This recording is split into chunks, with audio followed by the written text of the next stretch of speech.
মেয়েরা ভালো আছো সবাই? আলহামদুলিল্লাহ, আপনি কেমন আছেন মিস? আলহামদুলিল্লাহ ভালো আছি। তোমাদের সাথে তো আমার গত মানডেতে ক্লাস হয়েছে। লাস্ট মানডেতে আমি তোমাদেরকে তখন কি পড়াচ্ছিলাম বলো তো? মিস গৃহ। কতটুকু পড়া হয়েছে?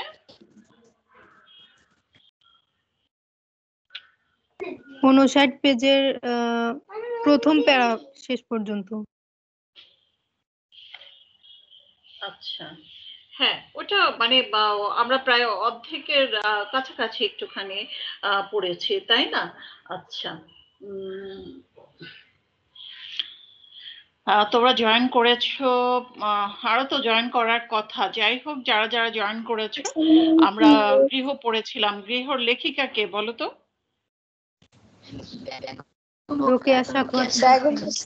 সবাই রেসপন্স করবে, বাকিরা সবাই রেসপন্স করবে। তোমরা একদম জয়েন দিয়ে ক্লাসে কোনো রেসপন্স করবে না, সেটা যেন না হয়।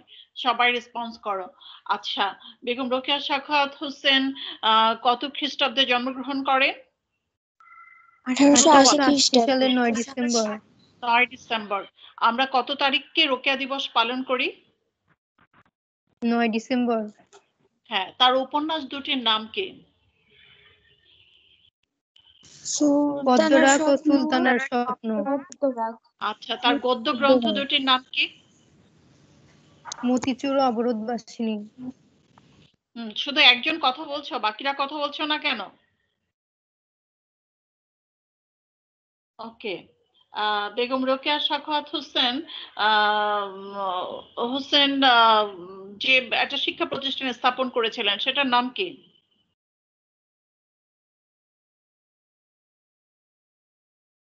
Sakhawat memorial girls high school. হ্যাঁ, এটা কত সালে প্রতিষ্ঠিত হয়? 1909 সালে। ওকে, আচ্ছা, এবার আরেকজন বলো যে ইহাই তাহাদের বংশ গৌরব। বংশ গৌরবটা কি? তাহারা কোনো কালে বাড়ির বাহির বের হন না, সেইটা। তাহারা কাহারা? যে শরাফতের পত্নী হুসিনা, তারপর ভগ্নী জমিলা, জমিলার কন্যা ও তার পুত্রবধূ। তারা কখনো ঘরের বাহিরে যান না, সেজন্য এটাই তাদের বংশ গৌরব। ওকে, ঠিক আছে। গৃহ বলতে বেগম রোকেয়া সাখাওয়াত হোসেন কি বুঝিয়েছেন? গৃহ হচ্ছে শান্তিনিকেতন। ঘরে ফিরে বিশ্রাম করা যায়। হ্যাঁ, এখন অন্যজন বলো, গৃহ বলতে কি বুঝিয়েছেন? মিস আমি বলবো, শারীরিক ও মানসিক আরামের, শারীরিক ও মানসিক প্রশান্তির স্থান। শারীরিক ও মানসিক প্রশান্তির স্থান, রাইট। আচ্ছা, এরপরে বলো, বাড়ি ফিরিয়া আসিলে হাফ ছাড়িয়া বাঁচে, কার প্রসঙ্গে বলা হয়েছে, কেন বলা হয়েছে? সেখানে পুরুষদের প্রসঙ্গে বলা হয়েছে। ওরা সারাদিন বাইরে কাজ করার পরে যখন বাসায় আসে তখন একটু শান্তি বা রিল্যাক্স পায়। হ্যাঁ, গুড, ভেরি গুড। আচ্ছা, তাহলে আমরা ওই পর্যন্ত দেখেছি। আচ্ছা, অসূর্য স্পর্শা বলতে কি বুঝিয়েছে এবং কোন প্রসঙ্গে লেখিকা বলেছেন? ওদের মানে শরাফতের স্ত্রীদের ঘরগুলো ছোট ছোট থাকে, সূর্যের আলো তারা বাড়ি থেকে বের হয় না, মানে ঘর থেকে বের হয় না। হ্যাঁ, গুড। আচ্ছা, তারপরে ওই জায়গাটাই আবার একটা জায়গায় বলেছে যে এবার বুঝিলে যে আমাদের শরীর দরকার হয় না কেন, তাহা এখন বুঝিলে। এই তাদের শরীর দরকার হয় না কেন বলো? শরীর দরকার হয় না কেন? সবগুলো কাছাকাছি থাকে আর ওরা আত্মীয় সবার বাড়ি আশেপাশে। কাদের এই শরীর দরকার হয় না? শরাফতের মহিলাদের।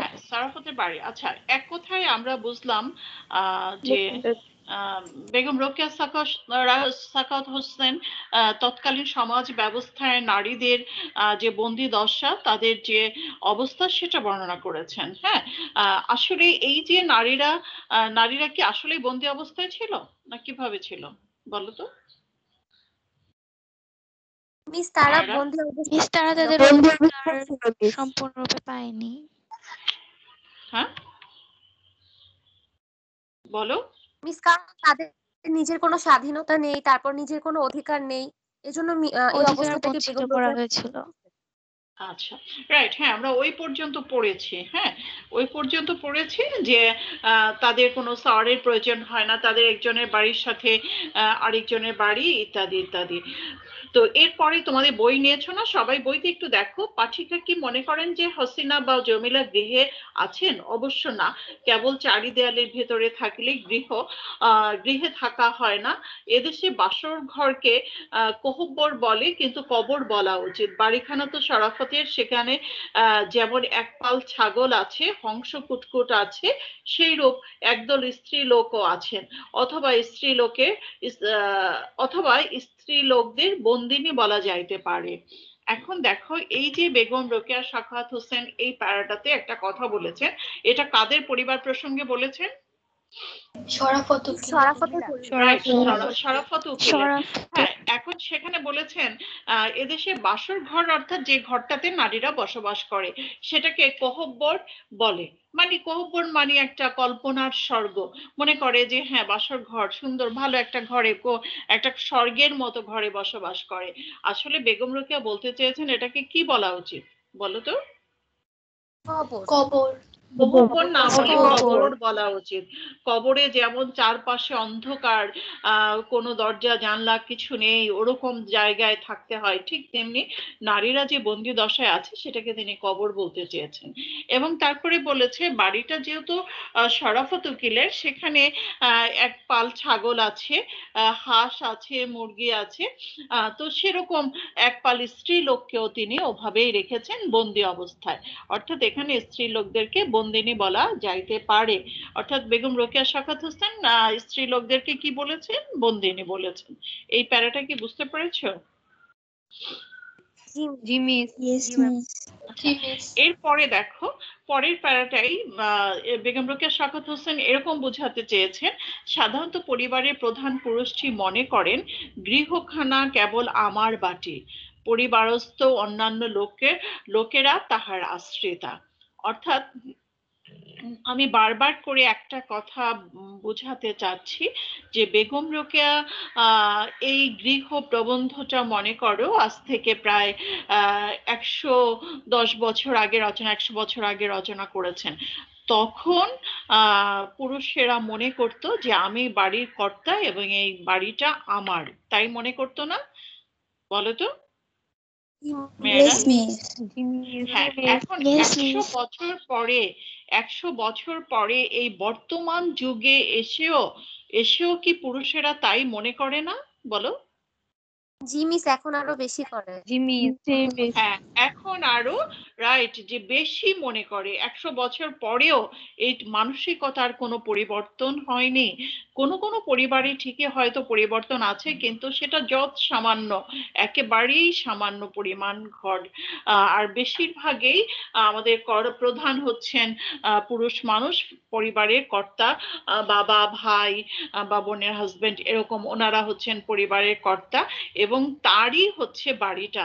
তিনি মনে করেন তার বাড়িতে যারা আছে তিনি ছাড়া সবাই হচ্ছে আশ্রিতা।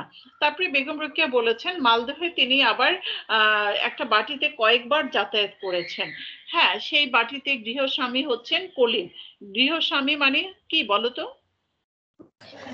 মিস বাড়ির কর্তা। বাড়ির কর্তা। কর্তা। হ্যাঁ, তো কলিমের স্ত্রীকে তারা অনেকবার দেখেছেন, কিন্তু কখনো প্রফুল্ল মুখী দেখেন নাই। মানে কলিমের স্ত্রীর মুখে কখনো হাসি দেখেন নাই। হ্যাঁ, সবসময় তার মুখটা ম্লান, মুখখানি নীরবে আমাদের আন্তরিক সহানুভূতি আকর্ষণ করতো। মানে তার মুখটা সবসময় একেবারে ম্লান হয়ে থাকতো, কখনো সে মুখে হাসি ছিল না। তার কারণ ছিল কয় বছর আগে সেই কলিম তার ভাইরা সলিমের সাথে, মানে সেই স্ত্রীর রমণীর বোনের হাজবেন্ডের সাথে তার ভাইয়ের সাথে সে তর্ক করেছে, ঝগড়া বিবাদ করেছে। এই জন্য তার স্ত্রীকে সেই বোনের বাড়িতে যেতে দেয় না। আবার ওই বোন ও বোনের হাজবেন্ড সলিম, সেও যেহেতু কলিমের সাথে ঝগড়া করেছে, সেই জন্য সে তার বোনটাকেও এই বোনের কাছে আসতে দেয় না। অথচ তারা দুজন এই পৃথিবীতে ছাড়া আর কোনো বাবা মা ভাই বোন নেই। এখন দেখো, আপন বলতে একটা বোনের হাজবেন্ডের সাথে ঝগড়া করেছে, সেই জন্য তাকে এখানে আসতে দেয় না। হ্যাঁ, এখন এখানে আসতে না দিয়ে আবার ওই সলিমও তার স্ত্রীকে তার বোনের বাড়িতে আসতে দেয় না। এখন এই যে অবস্থাটা দেখো যে কতটা পুরুষতান্ত্রিক, যে তারা দুজন ঝগড়া করেছে কিন্তু এটা সাফার করছে দুটো বোন। সেই এক বোন আরেক বোনের বাড়িতে যেতে দেয় না, বোনের চেহারা দেখতে দেয় না, আবার ওই বোন এই বোনের চেহারা দেখতে দেয় না। এই ব্যাপারটাকে বেগম রোকেয়া সাখাওয়াত হোসেন অত্যন্ত দুঃখের সাথে, বেদনার সাথে এটা বর্ণনা করেছেন। দেখো এখানে স্লাইডে, গৃহস্বামী কলিমের স্ত্রীকে আমরা কখনো প্রফুল্ল মুখ দেখি নাই, তাহার ম্লান মুখখানি নীরবে আমাদের আন্তরিক সহানুভূতি আকর্ষণ করত। মানে একটা ম্লান চোখের চাহনি, একটা দুঃখ ভরা চোখ, একটা ক্লান্ত, একটা করুণ কিছু চাহনি আছে না, তার মুখে সবসময় সেই চাহনিটা থাকতো। তোমরা স্লাইডে দেখতে পাচ্ছ? জিমি সবাই ওকে। হ্যাঁ, তাহলে আমরা দেখলাম যে এই প্যারাটার মধ্যে বেগম রোকেয়া সাখাওয়াত হোসেন নারীরা যে গৃহে অবস্থান করে, সেই গৃহের নিয়ন্ত্রণ যে গৃহকর্তা, আর নারীদের যে কোনো অধিকার নেই, কথার মূল্য নেই, এবং তাদের কোনো চাওয়া পাওয়া নাই, সেই ব্যাপারটা, তাদের যে বেদনা দুঃখ কষ্টের মধ্যে তাদের জীবন যাপন করতে হচ্ছে, সেই দিকটাকে এখানে তুলে ধরেছেন কলিম আর সলিমের মাধ্যমে। তোমরা কি বুঝতে পেরেছো? জিমি হ্যাঁ, তারপরটায় দেখো, বলা বাহুল্য কলিমের স্ত্রীর অন্ন বস্ত্র অলংকারের অভাব নাই। হ্যাঁ, মানে তার অনেক অলংকার, অন্ন বস্ত্র সবই আছে কলিমের স্ত্রীর। অলংকার কি পিতৃ মাতৃহীনা অবলার একমাত্র ভগ্নীর বিচ্ছেদ যন্ত্রণা ভুলাইতে পারে? শুনিলাম তিনি সপত্নী কণ্টক হইতেও বিমুক্ত নহে। এই লাইনগুলো, যে লাইনগুলো অনেক বেশি ইম্পর্টেন্ট, সেগুলোই কিন্তু স্লাইডে দেয়া হয়েছে। এখানে দেখো বলেছে তার অর্নামেন্টস, টাকা পয়সা গহনা, এগুলোর কোনো অভাব নেই, যথেষ্ট পরিমাণে আছে। কিন্তু এই অলংকার, হ্যাঁ, এই গহনা গাটি কি ওই পিতৃ মাতৃহীনা অবলার একমাত্র বোনের কাছ থেকে যে তাকে দূরে সরিয়ে রেখেছে, সে কষ্ট যন্ত্রণা ভুলাতে পারে? বলো, এটা ভুলাতে পারে না। হ্যাঁ, তোমরা দুটা বোন দুটা জায়গায় আছো, এখন তোমাকে তোমার বোনের সাথে দেখা করতে দেয় না, অথচ তোমাকে দামি গহনাটা এনে দেয়, অলংকার এনে দেয়, তাতে কি তোমার মনের সন্তুষ্টি আসবে? আসবে না। তারপরে আবার দেখো, শুনিলাম তিনি সপত্নী কণ্টক হইতেও বিমুক্ত নহে। এই যে সপত্নী কণ্টক, একটা নিজের পত্নীর, সপত্নী মানে নিজের পত্নী, কণ্টক মানে কাটা, এটা মানে বোঝো? বলো তো, কে বলতে পারবে? রাইট, সতীন। অর্থাৎ একটা স্ত্রী বা একটা নারীর জন্য সবচেয়ে কষ্টের বা বেদনার বিষয় হচ্ছে তার স্বামীর দ্বিতীয় বিয়ে করা। এখন এখানে সেই কলিম আবার দ্বিতীয় বিয়েও তিনি করেছেন, এরকম মানে ভালো তার সেই সতীনও আছে, কয়েকজন হয়তো হতে পারে। তো এই জন্য এরূপ অবস্থায় তাহার নিকট গৃহকে শান্তি নিকেতন বলিয়া বোধ হয়। অর্থাৎ এই অবস্থায় তো তার কাছে তার ঘরটাকে শান্তির নিকেতন মনে হবে না, মনে হবে না যন্ত্রণার নিকেতন মনে হবে? বলো তো। হ্যাঁ, এই প্যারাটা কি তোমরা বুঝতে পেরেছো? প্রত্যেকটা লাইন।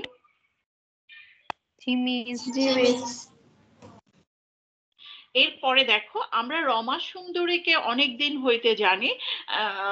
কলকাতার একজন রমা সুন্দরী, তার বেশ পরিচিত। তিনি বিধবা, সন্তান সন্ততিও নাই, তার স্বামীর প্রভূত সম্পত্তি আছে, 2-4টা পাকা বাড়িও আছে, তাহার দেবর এখন সে সকল সম্পত্তির অধীশ্বর। রমা সব করিতে জানে, কেবল কোদল জানে না। হ্যাঁ, এখন দেখো, রমা সুন্দরীকে সবাই চিনে, তিনি বিধবা, তার তার সন্তান সন্ততিও নাই, কিন্তু তার স্বামীর অনেক সহায় সম্পত্তি আছে।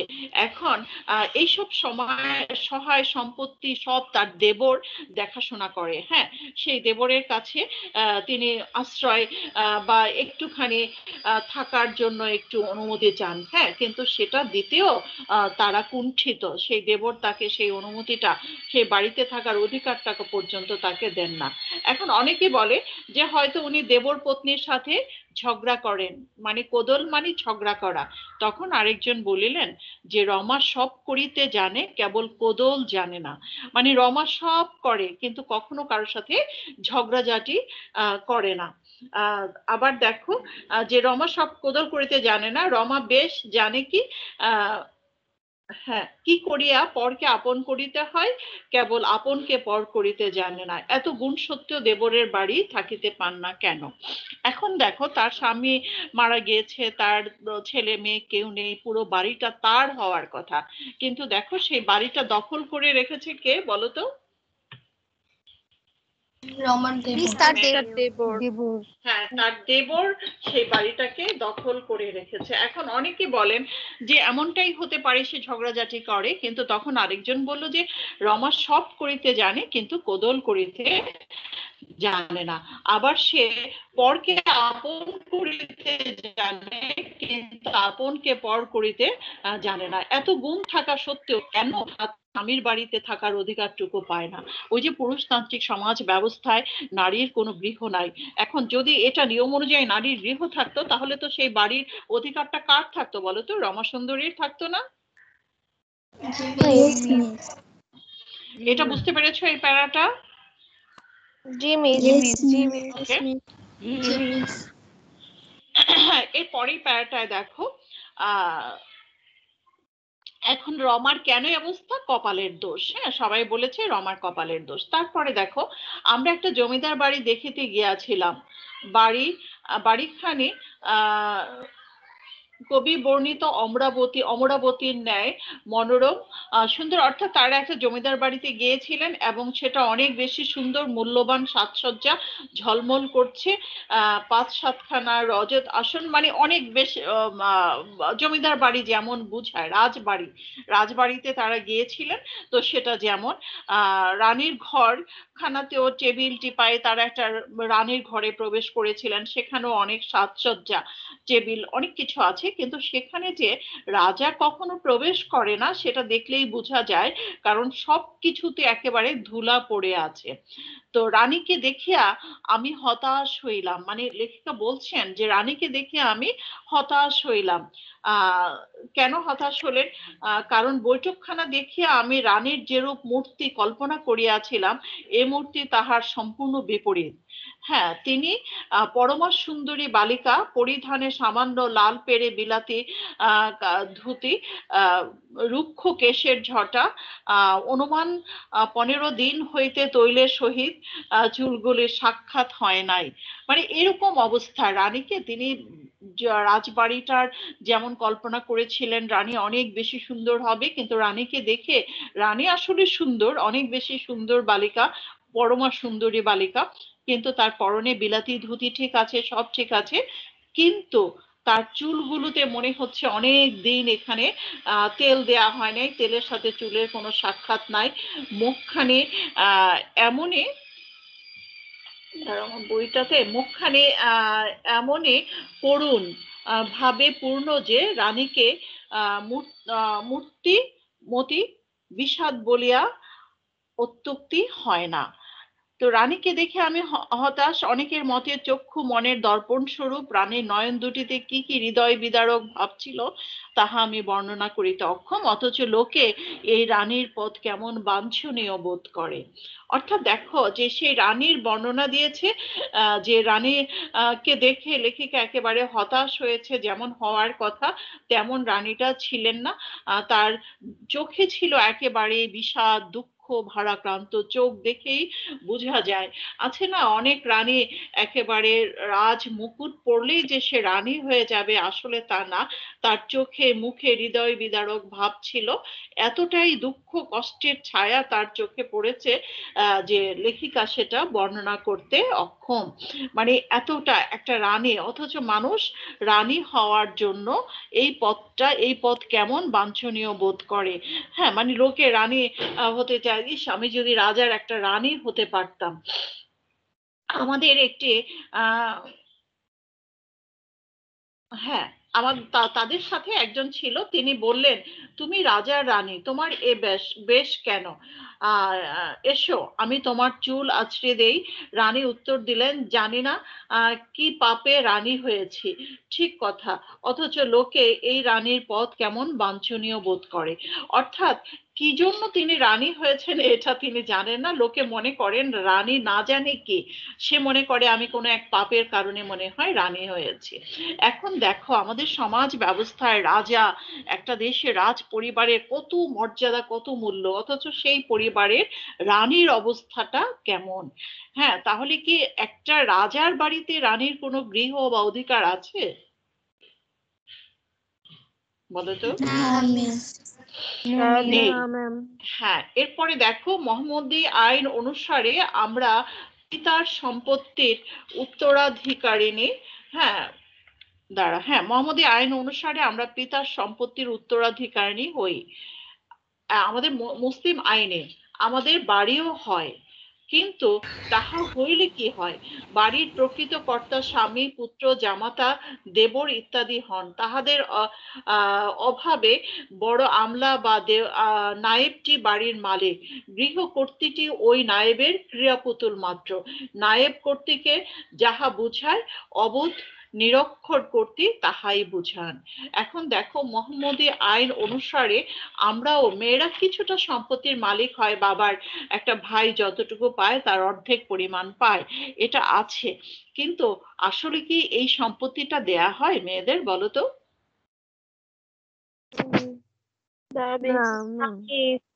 মেয়েরা দেয়া হয় না মিস। না ম্যাম।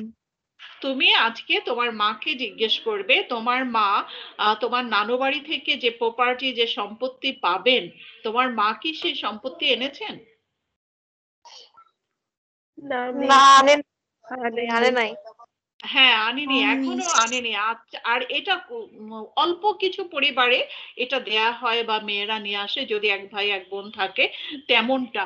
আর মফস্বল এরিয়াতে এটা একেবারেই নাই। তারপরেও যদি দেয়া হয়, তারপরেও যদি আনে, তাহলে বা সেই পুরুষ মানুষটা যদি না থাকে, তাহলে যদিও তাকে দেয়া হয়, কিন্তু সেই সম্পত্তির মালিক হন তার স্বামী, তার দেবর, তার ছেলে। আর যদি কেউই না থাকে, যদি জমিদার বাড়ি হয়, তাহলে যে জমিদারের নায়েব, সেই নায়েব সেটার কর্তৃত্ব পালন করেন। নায়েব সেই গৃহকর্ত্রীকে যা বুঝান তাকে তাই বুঝতে হয়। তাহলে মোহাম্মদী আইনে যে সম্পত্তি বা যে অধিকারের কথা আছে, মূলত সেই অধিকারের দায়িত্বটা পর্যন্ত নারীরা পান না। এ পর্যন্ত বুঝতে পেরেছো? জি মিস। হ্যাঁ, এ ব্যাপারে বেগম রোকেয়া সাখাওয়াত হোসেন আরো কিছু উদাহরণ দিয়েছেন। যেমন খাদিজা প্রভূত সম্পত্তির উত্তরাধিকারিণী, তাহার স্বামী দরিদ্র কিন্তু কুলীন বিদ্বান। মানে খাদিজা নামে একজন স্ত্রী বা রমণী, তিনি অনেক সম্পত্তির মালিক, তার স্বামী দরিদ্র ছিল কিন্তু শিক্ষিত। তার স্বামীর নাম হাসেম। হাসেম হলো কৌশলে সমস্ত জমিজমা আত্মসাৎ করিয়া লইলেন। খাদিজার হাতে এক পয়সা নাই। খাদিজার পৈতৃক বাড়িতে বসিয়াই হাসেম আরো 2-3টা বিবাহ করিয়া তাহাকে সতিনী জ্বালায় দগ্ধ করিতে লাগিলেন। এরূপ না করিলে তার ক্ষমতাশালী পুরুষের বাহাদুরি কি? ইহাতে যদি খাদিজা সামান্য বিরক্তি প্রকাশ করেন, তবে প্রবীণা মহিলাগণ তাহার হৃদয়ে স্বামী ভক্তির অভাব দেখিয়া নিন্দা করেন। এখানে দেখো যে এই যে খাদিজা যে এত সম্পত্তি, এত প্রভুত অর্থ সম্পদের মালিক, কিন্তু তার স্বামী হাসেম সে দরিদ্র ছিল, বিদ্বান ছিল কিছুটা। হ্যাঁ, এখন সে কি করেছে? খাদিজার সমস্ত সমস্ত সম্পত্তি তার নিয়ন্ত্রণে নিয়েছে, আত্মসাৎ করে নিয়েছে। নেয়ার পরে শুধু সেখানেই সে লিমিটেড না, সে আরো কয়টা বিয়ে করেছে? 2-3টা বিয়ে করেছে। বিয়ে করে সতীন এনেছে, যে এখন সম্পদ আছে, কিন্তু আসলে এই তার সব সম্পত্তির মালিক কে? খাদিজা। হ্যাঁ, খদিজা তার সম্পত্তির মালিক, কিন্তু খদিজার কি তার অধিকার বা ভোগ করার সাহস বা ক্ষমতা আছে? নো না ম্যাম। মিস। নেই। সেটা ভোগ করছে তার স্বামী। দেখো, এত সম্পত্তির প্রভাবে সে আরো 2-3টা বিয়ে পর্যন্ত করেছে। তাহলে এই সম্পত্তি, এই অর্থ প্রতিপত্তি থাকার কোনো যৌক্তিকতা কি আদৌ আছে? যে খদিজা কিছুই ভোগ করতে পারলো না, কিছুই তার নিয়ন্ত্রণে নিতে পারলো না, সেই নিয়ন্ত্রণটা কার? পুরুষ মানুষের। এখন এত সব বর্ণনা করেছেন, মাঝখানে একটুখানি বলি তার পেছনে কারণটা কি বলতো? নারী কেন এত সব অধিকার ভোগ করতে পারছেন না? মিস, কারণ আমাদের সমাজ পুরুষতান্ত্রিক। সমাজে না, মোটেই না। নারীরা পুরুষতান্ত্রিক নিজেরাই সচেতন। মেয়েরা হলো যে মিস, নিজের তখন অধিকার নারীরা সম্পর্কে শিক্ষিত সচেতন। ছিল না। মেইন কারণ হচ্ছে নারীদের শিক্ষার অভাব। একদম। জি তুমি মিস। চিন্তা করো, হ্যাঁ তুমি চিন্তা করো একটু, খুব সিম্পলি আমি 2 মিনিট একটু এটা রিলেটেড কথা বলি। তোমরা এখন ইন্টার ফার্স্ট ইয়ার পড়ছো, গ্রামে এখনো মেয়েরা ম্যাট্রিক পরীক্ষা দিলে ইন্টার ফার্স্ট ইয়ার অনেক মেয়েদের বিয়ে দিয়ে দেয়। হ্যাঁ, এখন সাপোজ তোমারও বিয়ে হলো, আমাদের মেয়েরাও অনেকে বিয়ে করে ইন্টার পাস করে। এখন ইন্টার পাস করে বিয়ে করে তুমি শ্বশুর বাড়িতে গেলে প্রথম 2-4-5 দিন 10 দিন তোমাকে খুব ভালো আদর আপ্যায়নে রাখবে, কিন্তু তারপর তোমাকে কোথায় পাঠাবে? কিচেনে। সকালে উঠে তুমি রান্নাঘরে যাবে, শ্বশুর শাশুড়ি সবার জন্য নাস্তা রেডি করবে, স্বামীর জন্য নাস্তা রেডি করবে।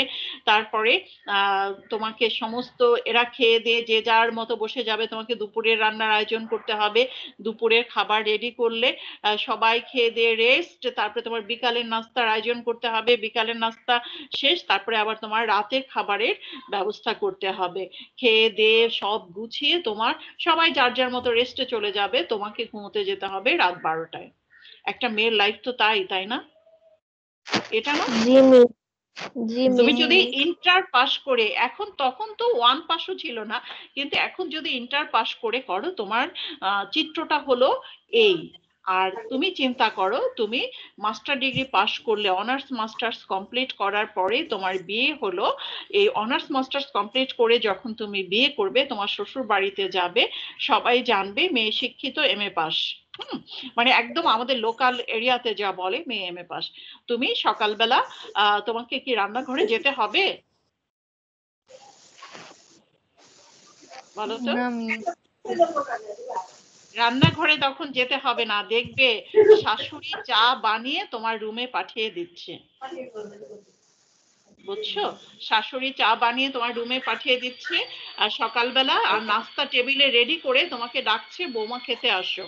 হ্যাঁ, নাস্তা খেয়ে তুমি তোমার মতো যদি জব করো অফিসে চলে যাবে। অফিস থেকে বিকালে আসবে, আসার সাথে সাথে দেখবে তোমার টেবিলে চা, তুমি চা খেয়ে তোমার রুমে রেস্টে চলে যাবে, রাতে ডিনার করবে। কে নয়েজ করছো? এখন দেখো, এই যে 2টা চিত্র, এই 2টা চিত্রের পেছনে কারণটা কি বলো তো? শিক্ষা। নারীদের শিক্ষার অভাব। শিক্ষা। এখন তুমি শিক্ষিত হয়েছো, মাস্টার ডিগ্রি করেছো, তোমার শ্বশুর বাড়ির চিত্রটা সম্পূর্ণ চেঞ্জ। তোমাকে সমীহ করে কথা বলবে, বারে শিক্ষিত বউ কখন কি মনে করে। হ্যাঁ, আর তোমার রান্নাঘরের দরজাটাও তুমি চিনবে না।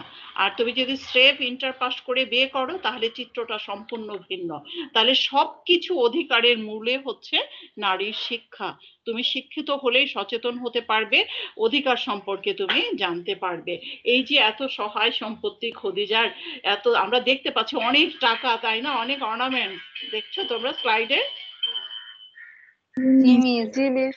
কিন্তু জি মিস।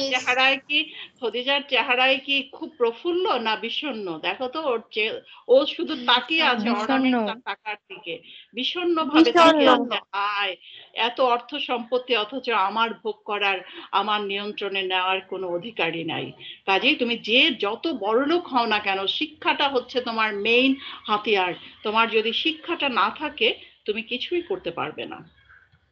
এখন সবাই কি পড়াশোনা করবে না বিয়ে করে ফেলবে বলো তো আমাকে? পড়াশোনা মিস করবে। পড়াশোনা করবে। ভেরি গুড, সবাই পড়াশোনা করবে।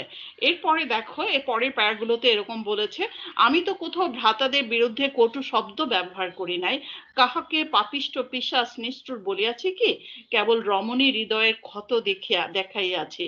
ওই যে কথায় বলে, হৃৎপিণ্ডে আসল দুঃখ প্রকাশ। এই লাইনটা দেখে নেই, দেখো তো এই লাইনটা কি বলিতে আপন দুঃখ পরনিন্দা হয়। হ্যাঁ, ও সরি, হ্যাঁ, বলিতে আপন দুঃখ পরনিন্দা হয়, এক্ষেত্রে তাহাই হইয়াছে। এখন দেখো, এখানে বলেছে বেগম রোকেয়া সাখাওয়াত হোসেন এই প্রবন্ধের কোথাও কিন্তু পুরুষের বিরুদ্ধে একটা শব্দ ব্যবহার করে নাই, পুরুষকে পাপিষ্ট, পিশাচ, নিষ্ঠুর এসব কিছুই বলেন নাই। কিন্তু কি দেখিয়েছেন? শুধু রমণীদের হৃদয়ের ক্ষত স্থান দেখিয়েছেন। এবং এক কথায় বলতে, বলিতে আপন দুঃখ পরনিন্দা হয়, মানে নিজের দুঃখের কথা বর্ণনা করলে সেটা মনে হয় যেন আরেকজনের নিন্দা করছে।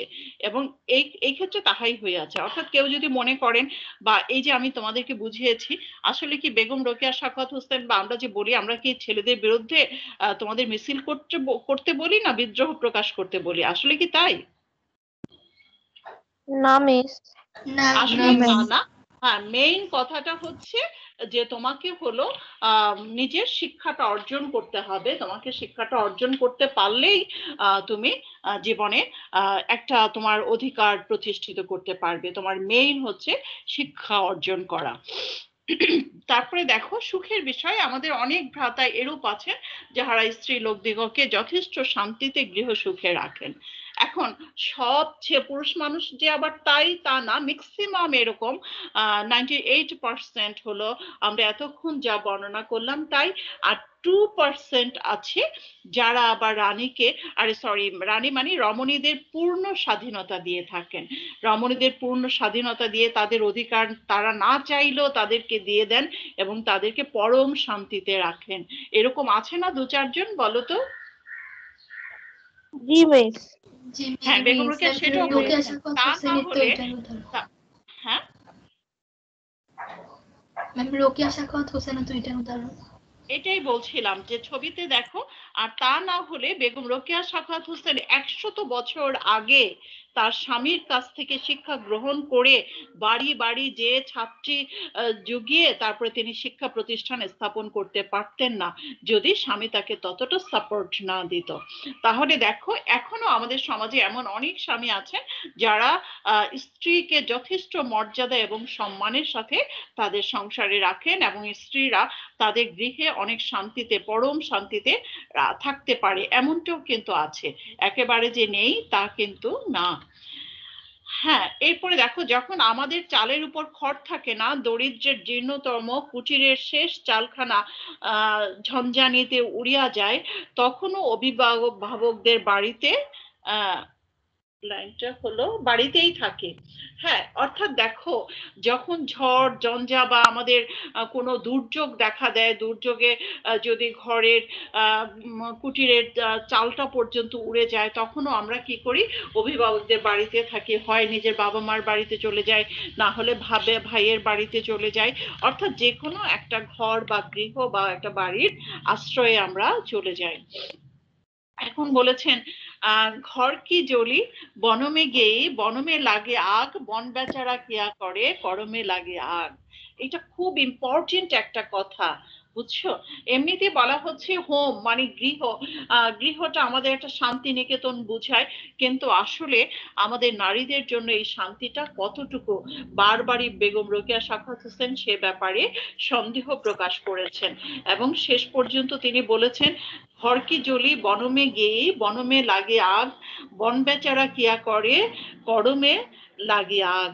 অর্থাৎ দেখো ঘরে আগুন লেগেছে, হ্যাঁ, এখন ঘরে আগুন লাগার কারণে সে বনে গিয়েছে, বনে যে আশ্রয় নিয়েছে, যে বনে নিরাপদে থাকবে, কিন্তু যে দেখলো বনের মধ্যেও আগুন লেগেছে, হ্যাঁ, অর্থাৎ তখন বন বেচারা কিয়া করে, তখন সে কি করবে, করমে লাগে আগ। আসল কথা হলো নিজের কপালেই আগুন লেগেছে, নিজের ভাগ্যেই, হ্যাঁ।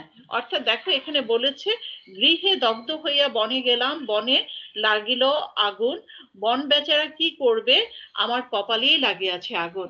অর্থাৎ অনেক সময় দেখবে যে নারীরা হাজবেন্ডের সাথে ঝগড়া করে বা বিবাদ হয়, হাজবেন্ড ডিভোর্স দিয়ে দেয় বা তাড়িয়ে দেয়, তখন নারীরা তার বাবা মার ঘরে ফিরে আসে।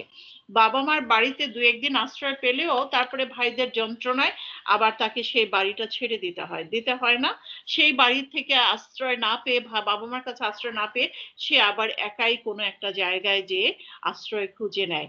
এই যে নিজের কপালের দোষ, ভাগ্যের দোষ, এটা কেন, এই ভাগ্যটা কোথায়, এর পেছনে মূলত হচ্ছে শিক্ষা, যে শিক্ষার অভাবেই কিন্তু এসব। তাই বলি গৃহ বলিতে আমাদেরই একটি পর্ণকুটির নাই, প্রাণী জগতে কোনো জন্তুই আমাদের মতো নিরাশ্রয় নহে, সকলের গৃহ আছে, নাই কেবল আমাদের।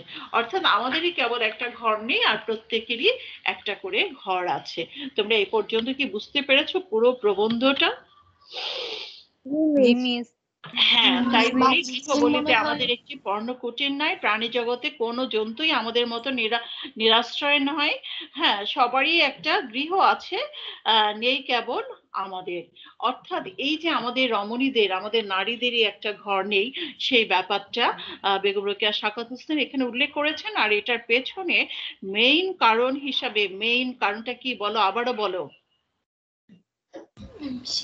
নারীদের অভাব। নারীদের শিক্ষা। এখন তোমরা কি শিক্ষা অর্জন করবে, না সবাই ফেসবুক নিয়ে অন্য কাউকে খুঁজবে, কোনটা করবে?